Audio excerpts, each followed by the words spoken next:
Hey all, so another Spotlight with Context here, and we're going to talk about Maestro today.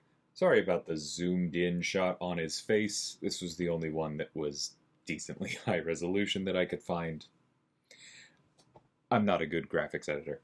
But moving on to the base stats and abilities, Prestige is decent. We're looking at like top 30, and so if you do go all the way through Necropolis and decide to take him up as a 6-star, or probably more important by then, a 7-star rank 3, he will do something for your prestige. It's not going to be at the very top, but you probably won't regret investing, right? Which is very important.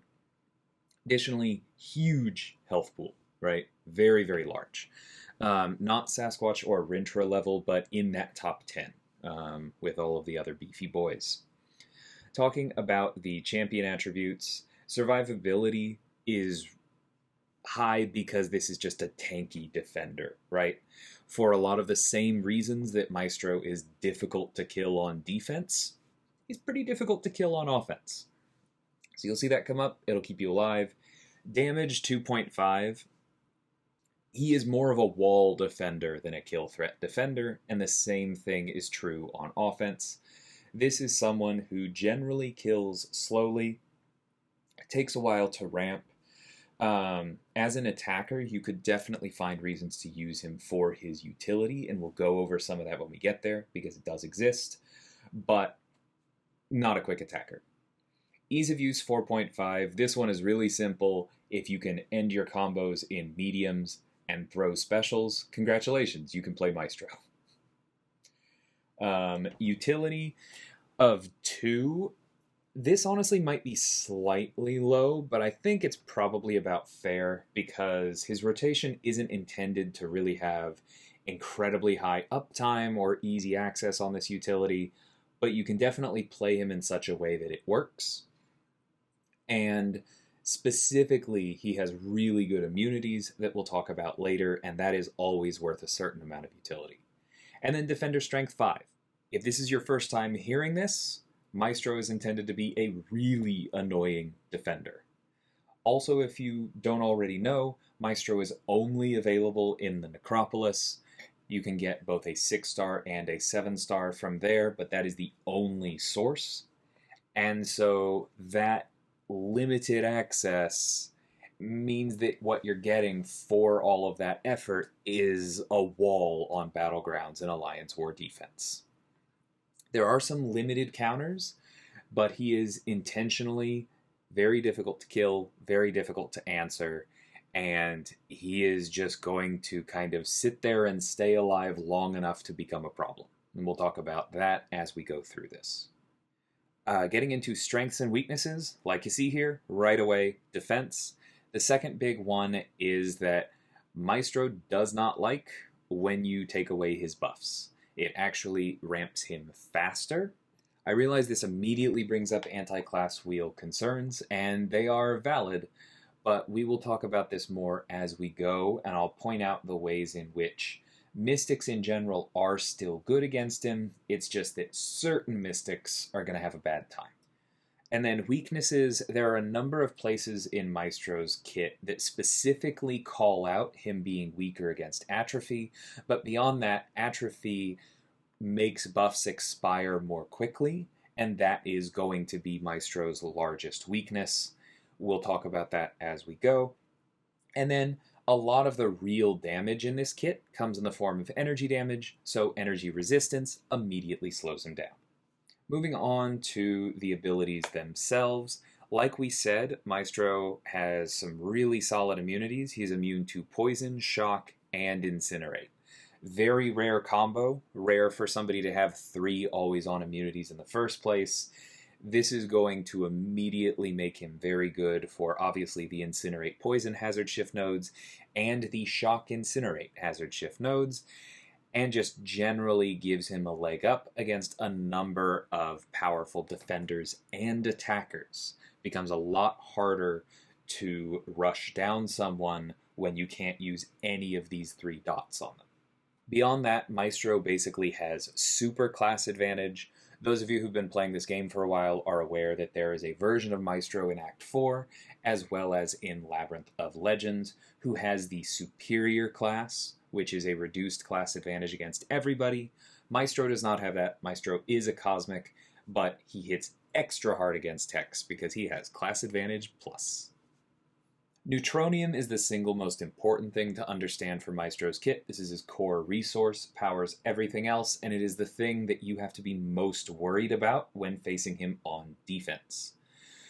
So first off, Maestro just gains Neutronium over time, 1 per second, and it says disabled during Superior Rage. That's because that's the super mode you're building towards with this, so just know this currency goes up until you go nuts, and then you'll start back over from nothing, right? This over time gain is slower against Mystics, so that is one reason to use Mystics against him. They will still have class advantage, and they will slow down this just inevitable over time gain. Second, medium attacks grant Maestro 3 Neutronium. This is just an offensive trigger. If you get hit by a combo ender by a defending Maestro, then this is obviously bad, but that would be bad in general. This is more a way to ramp him as an attacker. Now, there are 2 ways to slow down Maestro's Neutronium gain. The first one is to knock him down. You can do this with anyone, and it stops Neutronium from all sources for 6 seconds. So the expiring timer doesn't give him Neutronium, and none of the things that you'll see later in the kit on his special attacks, etc., will be able to give him Neutronium either for that whole 6 seconds. But then this disabling of Neutronium itself has a cooldown. So after that 6 seconds of safety, there are 8 seconds during which a knockdown will not re-trigger it. And so as you're learning to fight Maestro, you'll find yourself in a bit of a rhythm where you want to knock him down basically right away, and then you're going to want to plan things out so that you can throw your heavy or your special attack towards the end of that 8-second cooldown so that the actual knockdown happens just after the cooldown and you are disabling Neutronium again as quickly as possible. There's a bit of a balancing act there, and you have to understand your character's own animations, but it is something that you can learn to do and helps quite a bit. If one of Maestro's buffs expires naturally, these durations are removed. This probably reads very, very strange, but the reason for it will be obvious in the next bullet, which is that if one of Maestro's buffs expires naturally, he cannot gain Neutronium for 8 seconds. So the reason for that clause in the bullet above this is that this bullet takes precedence over that. There is no cooldown on this disabling. And so if Maestro's Neutronium is disabled because of a knockdown, or if that disabling is itself on cooldown, both of those effects just go away when his Neutronium is disabled by a buff expiring naturally. That takes precedence, that has no cooldown. You can trigger that and re-trigger that as much as possible. So a lot of Maestro's buffs are very long in duration, so you're not going to be able to trigger this frequently without some way of shortening your opponent's buffs, whether that's through Atrophy, the named effect, which currently only exists on Kindred, or through Mojo's ability to just reduce buff duration through his anti-life field. Both of those will work, but the other thing to keep in mind is that all of Maestro's personal buffs are themselves tied to Neutronium.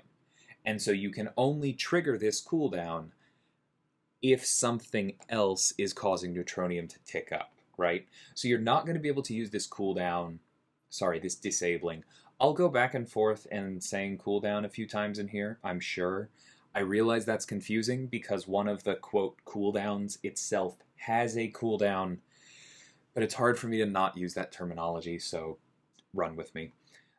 You're not going to be able to use this disabling to keep Neutronium offline permanently. But if you knock Maestro down and then are able to use this disabling from the buffs expiring naturally to remove the cooldown on the other disabling, then you can get 6 seconds and then get 8 seconds from a buff expiring naturally, and then immediately knock Maestro down to get another 6 seconds. And by that point, maybe you'll have been able to trigger another buff, and you can get another, like, super longer disable, right? There's some finesse there against the kit. You're not going to keep Neutronium at bay forever. It is inevitable, just because of the way that the kit is built. But if you really learn the ins and outs of these two disables and how to play them off each other, then you can slow it down dramatically and hopefully give yourself time to finish the fight. So we talked about how some mystics are going to have a bad time against him. This pretty much is the mystics that have no control over their own nullifies. If they can't prevent their own nullifies, then they're going to run into this last Neutronium bullet, which is that when Maestro's immune to an effect, which includes Claire's buff immunity, or has a buff nullified, he gains 3 Neutronium. This thankfully has a 5-second cooldown, so if you're just nullifying buffs all the time, you're not going to be skyrocketing Neutronium, but it is going to give him a little bit, and crucially, if you nullify a buff, it cannot expire naturally. And so then you can't trigger the other longer disable, and overall he is going to ramp more quickly. So keep an eye out for that, and be careful using mystics like Claire, for whom it is difficult to avoid nullifying. Now, as Maestro gains Neutronium, he is also going to gain ISO 8 buffs. These cannot be affected by ability accuracy, so you're not going to stop them with Neutralize, and they last for 36 seconds. Like I said, you're not going to want to sit around and wait for these to expire if they have their full duration, but if you can shorten them, they don't last that long, right? 36 seconds reduced by Mojo's 90% or Kindred's 90% can come down to 3.6 seconds, and that's not bad at all. At 10 Neutronium, Maestro gains a glancing buff, which is just going to cause all incoming basic attacks only to have a 100% chance to glance. So this is similar to how Storm X works or how Cersei works, in that attacks cannot be critical, they deal reduced damage, and they have minus 100% offensive ability accuracy. So this is obviously annoying because you do less damage and none of your stuff works. Characters with increased ability accuracy can get around this, somebody like Sorcerer Supreme or Longshot or Kashala, although a lot of those are also dependent on fire or have nullifies and see some of the things we've already talked about, right? Additionally, you can potentially nullify this glancing buff because it's causing enough problems with you, deal with the increased Neutronium rate, and hope that you get the fight over it quickly enough. But that is spooky. It's just something to keep in mind. Additionally, you can try and use mystics that are just gaining enough power that they're throwing special attacks which will not be able to glance.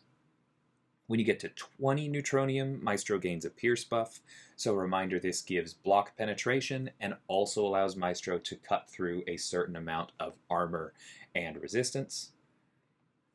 And then at 30 Neutronium, Maestro gains a Cosmic Radiation buff, which basically just turns on an energy damage aura. Kind of like Mephisto's aura of incineration, but it's not typed, it's just energy damage. This does mean that energy resistance helps against this. Like we said earlier, that's one of the best ways to slow him down, but you can't actually be immune to it.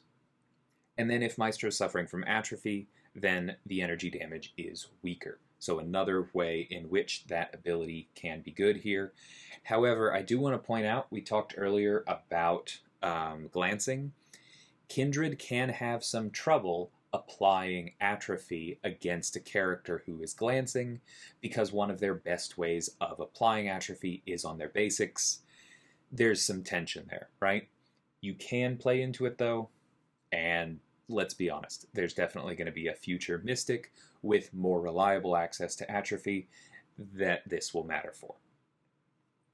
And then whenever Maestro would gain an ISO 8 buff, retrigger all of the others. What this means is that if you've gotten rid of the glancing buff, but then Maestro gets to 20 Neutronium and gains the Pierce, the glancing comes back. So you have to watch for that. So, Superior Rage This is the scary mode that Neutronium is building towards. Once Maestro gets to 40 Neutronium, he enters Superior Rage and gains 25% of his base attack, so he's just going to hit harder all the time. During this, Neutronium expires every second, so the same overtime decay that it had on the way up, but atrophy causes it to expire faster. Another reason to try and have it live on him. When entering Superior Rage, remove all personal buffs, gain a passive copy retaining the same potency and effects. What this basically means is that the ISO 8 buffs are no longer subject to nullify or immunity. It also might be tempting to read this clause as though, oh, well, if I've gotten rid of the buffs before Maestro goes into Superior Rage, then he can't remove them, and so he won't trigger them. No, that's not actually how it works. He just gains all of them. He doesn't need to have removed them to gain the new ones. Just read this as he's getting all three of those passives. When knocked down during Superior Rage, Maestro loses 5 Neutronium. Mystics are generally better at spamming special attacks, so you're going to want to have a bunch of those handy while he is in this mode. And then Superior Rage ends when Maestro gets down to 0 Neutronium, removes all personal buffs and passives, and any of the cooldowns, but then Maestro cannot gain Neutronium for a hard 6 seconds after this ends. Again, we talked earlier about trying to time out your knockdowns around the other cooldowns.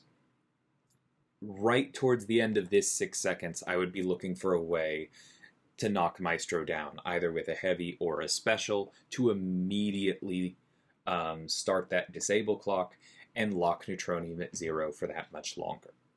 Moving on to special attacks, any special attack grants 2 Neutronium. This, of course, will be disabled by any of the disable clauses, but is just one more way that Maestro is going to ramp more quickly. And then if he's in Superior Rage, special attacks activate a root passive until the final hit. This will not trigger while Maestro is suffering from atrophy, but it generally makes his special attacks harder to dex, and blocking them hurts. Remember, he has Pierce in his base kit. The Special 1 is the same animation that you're used to from Labyrinth or from Act 4. Each hit deals a burst of energy damage, and that burst is multiplied for each personal Fury effect, which he gets from the Special 2, so there can be up to 4 times that much burst damage. As a defender, this damage scales with base attack only, so you don't have to worry about the Furies also increasing that burst damage, but if he's in Superior Rage, then all of that burst damage can trigger through block. So you're going to really want to learn how to do that evade properly, even up close while rooted. It's tough, it is doable. Moving on to the Special 2, this is again the same animation that you are used to. On activation, this is where Maestro gains his Fury buffs, and he gains them for each active ISO 8 buff or ISO 8 passive. So the Pierce, the Glancing, the Cosmic Radiation, if he has all 3 of them active, he gains 3 Fury buffs. These Furies aren't very large, but they do allow you to do more burst damage on your Special 1, and they last a good long time. So for an attacking Maestro, this is pretty important for getting your damage online. For a defending Maestro, you might want to bait this special attack because it doesn't have the burst damage through block, but just know that if you do that, the next special one, if he does throw it, is going to be that much worse through block. Additionally, during Superior Rage, these buffs are passives, same as all of the other buffs, and Maestro gains an Energy Penetration passive, causing all attacks to ignore 50% of the opponent's energy resistance for 36 seconds. Now I double-checked this in the code, and this does not mean that Maestro's Cosmic Radiation is going to bypass your attacker's energy resist. But it does mean that when Maestro is landing attacks, in that frame, the opponent's energy resist is reduced, and because the bursts of energy damage on the Special 1 occur on a hit, it does mean that those are going to bypass half of his opponent's energy resistance. So if you do push Maestro to the Special 2, be very careful relying on your energy resist for tanking the Special 1. Moving on to the special 3, this is a pretty simple ramp special, gain 20 Neutronium. So he just sparks right up there, full half of his ramp. And then, if in Superior Rage, you inflict a stun debuff for 4 seconds. This probably isn't going to be super important to an attacking Maestro, although free openings are always fun, and it's probably going to get you back up to another special 1 or something. Obviously, on defense, getting stunned by a special 3 is a great way to make sure that you die to that special 3. And then the signature ability, activating special attacks grants an additional 3 Neutronium, meaning that it's now 5 per special attack instead of 2, so a significantly faster ramp if Maestro's throwing specials. And specials will refresh personal furies. So now you basically have a more smooth play style as an attacker. You only have to throw the special 2 once with all 3 ISO 8 effects up, and then you can just refresh it by spamming special 1. Very simple. Special 2, all special 1s. The other part of the SIG is that Neutronium is going to grant Maestro a certain amount of block penetration. Now, the individual amount for each Neutronium is pretty small, but you multiply this by 40 and it really hurts. So this is a pretty good reason to get Maestro to high SIG as a defender, because it's just going to mean he's going to pound through block that much more. And then, doesn't have a lot of synergies, but there are a few, so we'll talk about them. You get extra Fury potency for each other synergy champion on the team, with Captain America, Hulk, Iron Man, and Ronan, so that can be up to 40% stronger Furies for all 3 of them. Pretty nice. With Red Skull, Kang, and Thanos, all of the synergy champions are going to gain a small amount of armor rating, crit damage rating, and perfect block chance, and more when they are taking on the final boss in a quest. So pretty good for all of them, especially now that Red Skull has been buffed. And then for the Overseer, his special concussion debuffs are reworked so that they're stronger but have a lower stack limit. By default, the Overseer has access to 7 of these at 10% each, meaning he can reduce ability accuracy during his opponent's specials by 70%. This makes them 20% each and stack up to 4, so the ceiling goes up to 80% and you reach it much more quickly. Nice bonus for Overseer there. And that's Maestro. Having playtested him myself, he's annoying. He's definitely a 5 out of 5 defender. He has no hard counters at the moment. There are several characters that are definitely better against him. I already mentioned Mojo and Kindred. There are a number of good mystics with extra ability accuracy or energy resistance. There are a number of mystics that can regen block damage. All of those are going to help. But my honest advice is that if you run into a Maestro in Battlegrounds, ban him. And start practicing if you are playing in Alliance War at a tier where you're likely to run into him on the final boss, because it's going to be annoying. With that in mind, good luck to everyone going through your Necropolis paths to try and pick up your own copy of Maestro. I will certainly be doing so myself before too long. And until next time, thank you so much for watching, and take care.